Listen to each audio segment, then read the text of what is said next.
안녕하세요. 이어서 급식경영 수업을 진행합니다. 전 시간에 학습한 내용을 리뷰를 하시고, 이번 시간에는 직무 설계, 잡 디자인 얘기입니다. 직무 설계란 무엇인지에 대해서 설명을 하고, 이제 모집, 선발, 배치에 대한 내용을 학습하도록 하겠습니다. 자, 교재를 참고하시고 진행하도록 하겠습니다.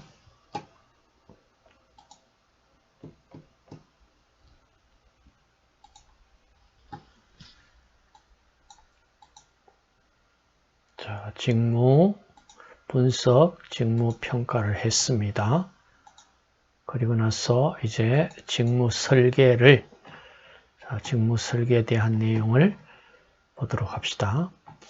자, 직무 설계라는 것은 조직의 목표를 달성하기 위해 가지고 결국에는 직무는 사람이 직무를 수행합니다. 그래서 각 개개인의 의미와 만족감을 부여해서 직무를 잘 감당할 수 있도록 모든 과정을 설계하는 것입니다. 그래서 첫 번째 우리가 직무 분석을 했습니다. 그 직무 분석에 직무의 내용을 잘 분석을 해서 그 직무에 적합한 인재들을 어떻게 적재적소에 배치를 시키고, 또한 그 각 개개인들이 맡고 있는 그 직무에 만족감을 줘야 됩니다. 그 만족감이 없다면은 결국에는 생산성 향상은 기대할 수가 없습니다.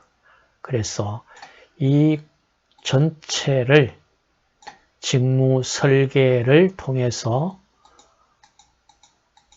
해결하여야 된다. 이런 내용입니다. 그러면은 직무 설계가 필요하다는 이론적인 바탕은 무엇이냐?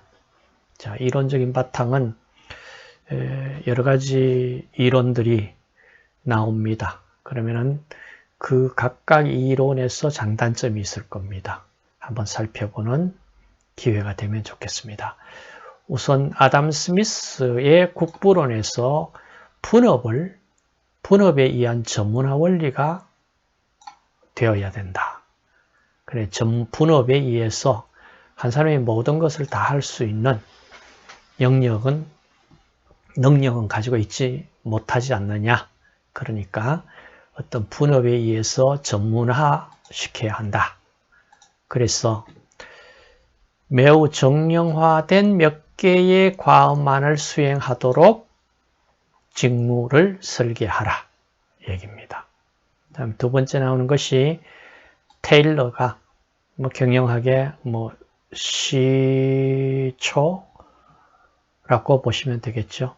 이 테일러가 이제 과업을 최대한 가능한 여러 가지 요소로 세분하고 단순화, 표준화, 전문화하자 이렇게 한 내용이 바로 직무 설계에 초점이 된다 얘기입니다. 다음 테일러의 과학적 관리법에 의해 가지고 어떻게 사람이 생산을 위한 하나의 기계적인 인간 정도로 생각을 했다. 그러니까 인간성을 너무나 무시했다. 그렇게 나오는 것이 이제 인간관계론이 대두되었죠. 자, 여기에 이제 개인적인 사회적 욕구를 만족시키려는 새로운 경영의 직무 설계가 시도되어야 된다. 이게 인간관계론으로 나옵니다. 그리고 나서 사회 기술적으로 또한 직무를 접근을 해야 될 부분이 있고, 그 다음 직무 충실화. 자, 직무 충실화에 대한 내용은 허즈버그가 우리 동기부여 이론에 기초해가지고 보시면은 직무가 동기부여의 요인으로 작용을 하기 위해 가지고는 자, 직무 내용 그리고 직무 그 자체가 종업원들에게 도전감, 성취감, 안정감, 책임 발전, 성장에 대한 기회를 제공할 수 있도록 재구성되어야 된다. 이걸 이제 직무 충실화라는 내용으로 주장을 하는 이론입니다. 그 다음 나오는 것이 직무 특성 이론이 나오는데 뭐 헤크만하고 올드햄 이런 사람들의 제안입니다. 그러니까 사람 한 사람은 조직에서 개인차가 있다는 얘기입니다. 그래 개인차를 반영해서 가장 좋은 결과를 얻을 수 있도록 각각의 특성에 맞는 직무 특성 이론을 제시를 합니다. 다음 이어서 직무 순환 확대 충실화에 대한 내용을 살펴보겠습니다. 자, 직무 순환이다는 얘기는 글자 그대로 지금까지 어떤 담당해오던 직무와는 다른 직무를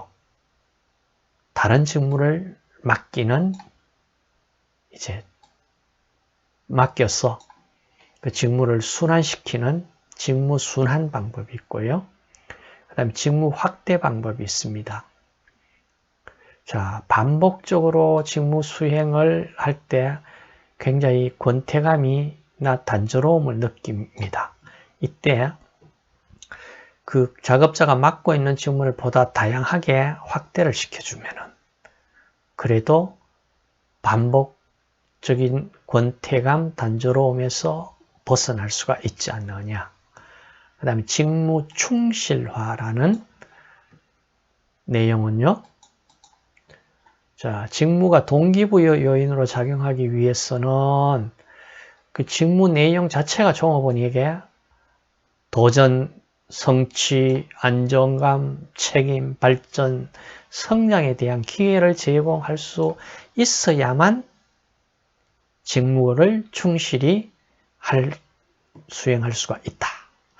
이 내용입니다. 그래서 이 직무 충실화는 그 작업 내용에 보다 높은 수준의 지식과 기술을 요하도록 그리고 또 종업원들이 그들이 직무를 수행하는 데 있어서 뭐 계획, 지휘, 통제에 대한 어떤 자주성과 책임감을 많이 가질 수 있도록 직무를 구성해 주면은 책임감과 자주성을 가지고 보다 더 높은 수준의 지식과 기술을 본인 스스로 갖출 수 있는 이런 직무 충실화가 가능하다.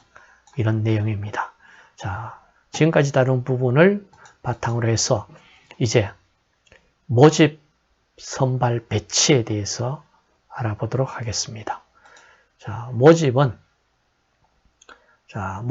기업이 요구하는 좋은 인재를 선발하기 위해 가지고 지원자들에게 알리는 일입니다. 자, 이 알리는데 그러니까 우리 기업체의 경영 방침, 이념, 미래 장래성이 어떻다 등등에 대한 정보를 제공해서 결국에 좋은 인재가 응모할 수 있도록 해줘야 합니다. 그러기 위해서 우리가 이 모집 전반에 대해서 아주 심혈을 기울여야 합니다. 그러면은 크게 모집하는 방법은 나누어서 내부적 모집과 외부적 모집으로 나눈다면은 내부적 모집이라는 것은 내부에서 인재를 등용하는 방법, 주로 승진을 시킨다든지 전직을 시킨다든지 직무 순환을 한다든지 아니면은 재고용을 한다든지 재소환을 하는 이런 방법들이 있습니다. 자, 각각의 장단점이 있을 겁니다. 자, 그 장단점을 이제 살펴보면은, 자, 승진 경우에는 당연히 조직의 승진을 시킨다는 얘기는 그 조직에 어떤 익숙해 있는 소속감 정진시킬 수 있고요. 동기 유발, 시간 비용에서도 사실 경제적입니다. 그런데 문제는 단점으로는 만약에 적임자가 없다든지, 그죠? 본인이 승진 의사가 결여되어 있다든지, 자, 이럴 경우에는 적합한 인재가 없을 수도 있고 넘쳐날 수도 있습니다. 자, 다음 두 번째로서는 직무 순환입니다. 자, 이건 글자 그대로 여러 직무를 경험하게 해가지고 넓은 시야 확보도 가능하고요. 근데 단점으로는 어떻습니까? 자, 일시적, 단기적 혹은 비용이 증가될 수는 있습니다. 그러니까 어떤 직무 순환을 시킨다는 얘기는, 자, 그 직무를 맡을 새로운 사람이 내부에서 들어오는 경우입니다. 그랬을 때 당연히 정상적으로 궤도에 올라오기까지는 일시적, 단기적으로는 비용이 더 증가될 수밖에 뿐입니다. 그러나 단점도 있지만 장점이 더 크다면은 당연히 좋은 하나의 직무순환도 좋은 방법이 될 수 있습니다. 그 다음 재고용 및 재소환 부분이 있습니다. 자, 이거는 시간, 비용, 절감 효과 기대할 수 있습니다. 자, 다시 말해서 재고용, 재소환, 일시적으로 회사를 떠나 있었던 사람을 다시 확보를 할 수 있는 방법이 될 수가 있습니다. 자, 내부적 모집 방법으로는 자, 이와 같이 직무 공고를 하는 경우가 있고요. 자, 이 방법은 결혼된 직무를 이제 알려서 응모하도록 하는 방법입니다. 그 다음 두 번째 기능 저장 제도라고 스킬 인벤토리라고 얘기를 했습니다. 이거는 종업원들이 갖고 있는 그 어떤 기능이라든지 어떤 정보를 사실은 저장해 둔 데이터에 근거해서 내부에서 모집하는 방법입니다. 자, 내부 모집, 우리는 내부 모집보다는 여러분들의 신입사원, 경력사원 이렇게 채용하는 외부에서 모집하는 이 방법이 더 관심 영역인 것은 분명합니다. 자, 보시다시피 외부 모집 방법 때는 어떤 방법을 쓸 수 있느냐? 자, 외부 모집 방법으로는 여러 가지 매체를 통해서 라디오, TV나 신문, 광고, 잡지를 통한 방법, 아니면 앞에 내용이 보입니까? 삼성 웰스토리라고 하는 기업이 있습니다. 이 기업에서 우리 전공과 관련해서 어떠한 신입사원, 신입 영양사, 조리사 채용을 실시합니다. 그러면서 취업 공고가 나왔어요. 나왔는 거를 우리가 앞으로 인적 자원 관리 내용에 들어가서 우리가 봐야 될 부분이야. 그래서 이 부분을 한번 보고 여러분들도 어떤 준비를 좀 해야만 내년에 우리가 졸업할 때, 졸업 후에 이제 만약 이 기업에 내가 관심을 가지고 있다면은 준비가 될지를 한번 보려고 그러는 거예요. 자, 보세요. 자, 모집 기간은 이렇게 나와 있고, 직무 나와 있어요. 직무. 어떠한 일을, 그러니까 신입사원으로 채용되어서 어떠한 일을 할 것이냐, 영양사, 직무를 감당할 인재를 채용하겠다. 조리사, 그 다음 골프장 조리사 이렇게 세 직무를 나눴어요. 보시면은 조리사, 골프장 조리사 물론 나눴지만은 근무 지역이 또 달라요. 자, 보시면은 영양사, 조리사 부분을 자, 오피스, 산업체, 단체 급식, 자, 단체 급식, 그 다음에 병원, 군의 단체 급식, 뭐 직원, 환자식, 그 다음 대학교, 군의 단체 급식으로 직원, 학생식. 자, 여기에 영양사와 조리사 직무를 감당할 인재를 채용한다. 이 말이에요. 그러면은 지원 자격을 한번 봅시다. 뭐라고 했는지. 자, 영양사 직무 감당할 영양사는 식품 영양 관련 전공자로서 자, 당연히 영양사 면허 취득자, 졸업 예정자의 경우에는 뭐 시험 합격자 이렇게 그 다음에 조리 기능사 1개, 자격 1개 이상 보유 필수. 자, 이 부분은 거의 대부분 뭐 다 취득을 하고 할 거예요. 그 다음 뭐 남자 경우는 병역 필 또는 면제자, 해외여행 결격 사유 없는 자 이런 건 기본이고 그 다음 우대 조건이 보세요. 위생사 또는 기타 시급 관련 자격 갖고 있으면 우대하겠다. 외국어 구사 능력 우수하면 우대하겠다.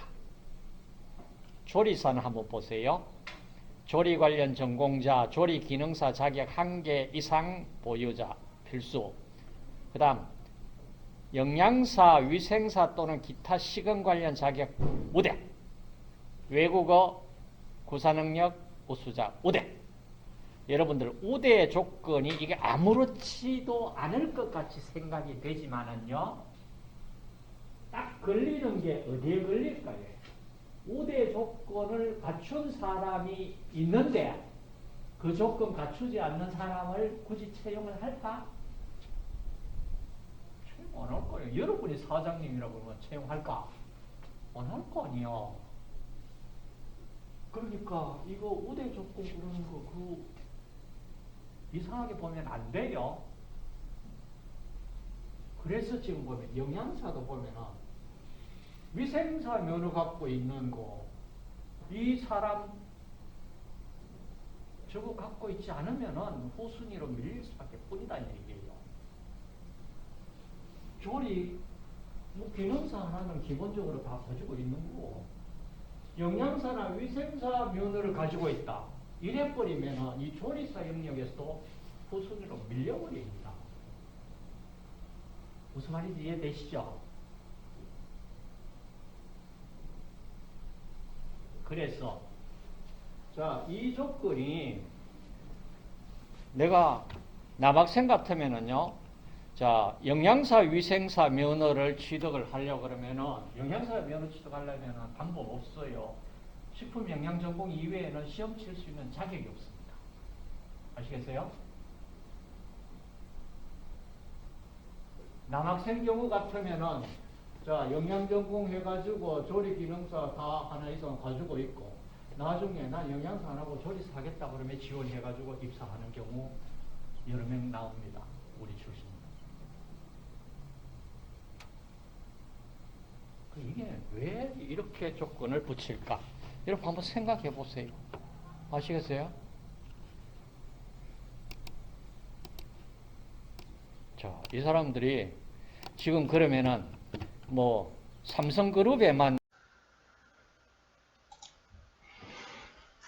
자, 이어서 모집 인적 자원의 관리를 위한 모집 후에 이제 선발에 대해서 설명하도록 하겠습니다. 자, 선발이라고 그러는 것은 자, 입사 지원자들 중에서 이제 특정 직위에 대한 선발 기준을 가장 잘 충족시키는 지원자를 선택하는 과정이다. 이렇게 설명을 할 수 있습니다. 다시 말해서 선발은 올바른 인적 자원을 가장 적합한 직무에 조화시키는 과정이다. 이렇게 생각하시면 되겠고요.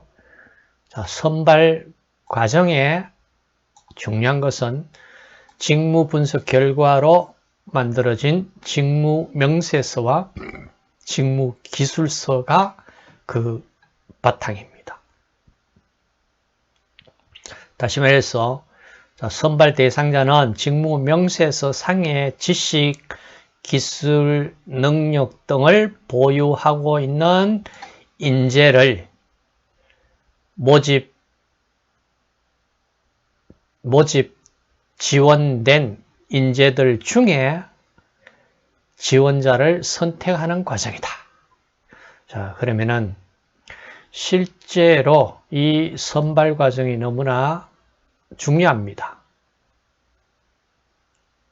객관적이고 공명하고 공명정대하게 진짜 회사에서 우리 조직에 필요한 인재를 선발하는 것이 중요합니다. 왜냐하면 사람이 모든 일을 하죠.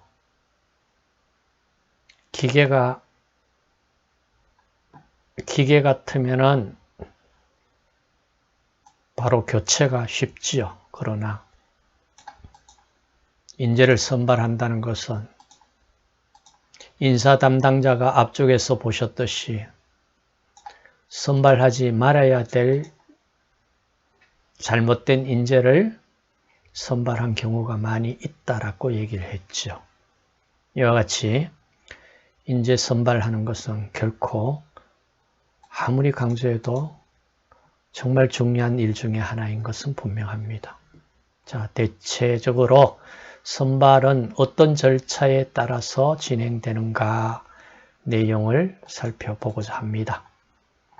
자, 일반적으로 지원서를 작성을 하고 채용 시험이 있다면 시험을 거칠 겁니다. 물론 필기시험, 각종 여러 가지 검사들이 있습니다. 심리검사로 지능검사, 적성검사, 인성검사, 흥미도검사, 성취도검사 등 이런 검사를 실시할 것입니다. 그 다음 면접이 있을 겁니다. 자, 이 면접에서도 정형적인 면접 형태뿐만 아니라 비정형적인 면접으로도 진행하는 기업들이 많습니다. 다음 경력조사, 평판조사, 최종적으로는 신체검사까지 진행하는 것이 대부분이다. 이렇게 보시면 될 것입니다. 그러면은 이 선발을 위한 도구가 정말로 신뢰성이 있고 타당한 도구를 가지고 선발을 하느냐. 자, 이런 것들이 선발의 중요한 내용이지만 지금 우리가 이쪽에서 다룰 내용보다는 각 기업들이 가지고 있는 내용이다. 이렇게 생각하시고, 자, 선발 결정도 되게 보시면은 앞쪽에서 우리가 여러 절차를 거쳐서 모집 선발을 한다는 정도로 이해를 하시면 되겠습니다. 그 다음 이제 선발된 인재를 어디에 어느 부서에 배치시켜서 직무를 감당하게 할 것이냐. 자, 여기에 대한 배치에 대한 내용들입니다. 자, 그래서 선발도 중요하지만은 적재적소에 인재를 배치하는 것 정말로 중요한 것입니다. 그래서 적재적소에 인재를 배치해서 그 인재가 정말로 최선의 직무를 감당할 수 있고 조직의 목표, 목적을 달성할 수 있는 인재로 능력을 발휘할 수 있는 적재적소 배치가 중요합니다. 자, 그러면은 이제 적재적소의 인재도 배치하고 했을 때 만약에 어떤 교육훈련이 필요하다면은 어떤 교육훈련을 계획하고 교육훈련을 통해서 또한 어떤 능력을 향상시킬 수 있느냐. 자, 여기까지 인적 자원 관리 부분에서 다루어야 할 부분입니다. 자, 교육이 뭐냐? 교육훈련이란 건, 자, 교육은 한 사람 한 사람이 지니고 있는 잠재성을 밖으로 끌어내서 발달시켜가지고, 자, 현재의 상태에서 더 나은 변화하는 인재로 만드는 과정을 우리가 교육이라 하자. 즉, 종업원이 지닌 내부적 어떤 가능성과 잠재력을 이제 밖으로 끌어내는 겁니다. 그래서 교육이 정말로 필요하다. 물론 완벽하게 교육을 받아서 온 인재를 채용만